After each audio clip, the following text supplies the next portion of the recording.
একজন অন্ধ, একজন মিথ্যাবাদী, একজন দানব, যার আগমন পৃথিবীর ইতিহাসে সবচেয়ে ভয়ঙ্কর অধ্যায়ের সূচনা করবে। কুরআনে তাকে বলা হয়েছে আল মাসিহ, আর বাইবেলে তা অ্যান্টিখ্রিস্ট। কিন্তু প্রশ্ন হচ্ছে, এই দুই ধর্মের মধ্যে কি একই চরিত্র? দ্য অ্যান্টিখ্রিস্ট কি একই চরিত্র? আল মাসিহ কি একই চরিত্র? নাকি আমরা দুটি আলাদা ভয়াবহ ভবিষ্যৎ দেখছি?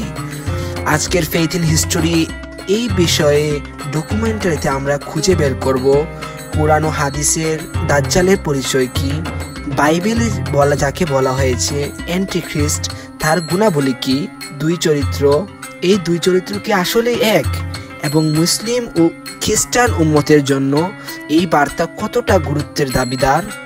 ইসলামে দাজ্জালের বিবরণ।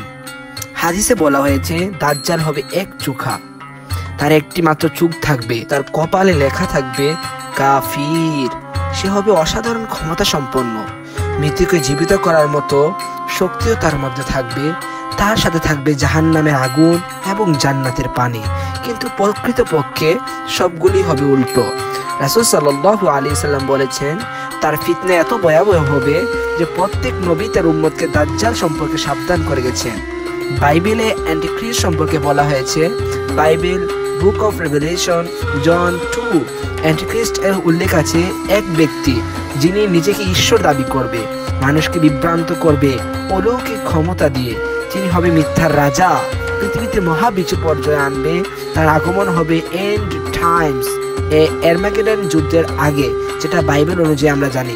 বাইবেল 1 জন 2.18 বলা হয়েছে, Dear children, this is the last year, and as you have heard that the Antichrist is coming. এখন প্রশ্ন, দাজ্জাল ও অ্যান্টিখ্রিস্ট কি একই ব্যক্তি?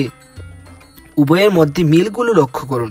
উভয়ই শেষ যুগে আসবে, উভয়ের আগমন হবে কিয়ামতের পূর্বে, উভয় ঈমান বা বিশ্বাসের বিরুদ্ধ শক্তি, উভয়ই অলৌকিক ক্ষমতা নিয়ে মানুষকে বিভ্রান্ত করবে, উভয়ই ফলস মেসিহ হিসাবে পরিচিত। কিন্তু পার্থক্য রয়েছে, বাইবেল অ্যান্টিখ্রিস্টকে মাল্টিপল এন্টিটি হিসাবে উল্লেখ করেছে, অর্থাৎ বিভিন্ন সময় বিভিন্ন ধরনের মানুষ হিসেবে উল্লেখ করেছে, কিন্তু কুরআনে সরাসরি দাজ্জালের নাম নেই, হাদিসেই সে বিস্তারিত এসেছে। ইসলামে দাজ্জাল নির্দিষ্ট শারীরিক বৈশিষ্ট্যের, বাইবেলে তা কম স্পষ্ট, অর্থাৎ এত ভেঙ্গেও বিস্তারিত করে বলা হয়নি। তাহলে বিশ্ব এখন কোথায় দাঁড়িয়ে? যদি দুই ধর্মই একই ব্যক্তিকে আলাদাভাবে চিহ্নিত করে থাকে, তবে সেটা কি আমাদের জন্য এক অভিন্ন সতর্কতা নয়, একটি মহামানব নয়, একটি মহাফিতনা, যাকে বিশ্বাসে না হারিয়ে মোকাবেলা করতে হবে জ্ঞানে, ইমানে এবং প্রস্তুতিতে? আপনি কি মনে করেন দাজ্জাল ও অ্যান্টিখ্রিস্ট একই চরিত্রের? কমেন্টে লিখে জানান আপনার মতামত। ভুলবেন না এই ভিডিও যদি আপনার চিন্তা পরিবর্তন করে।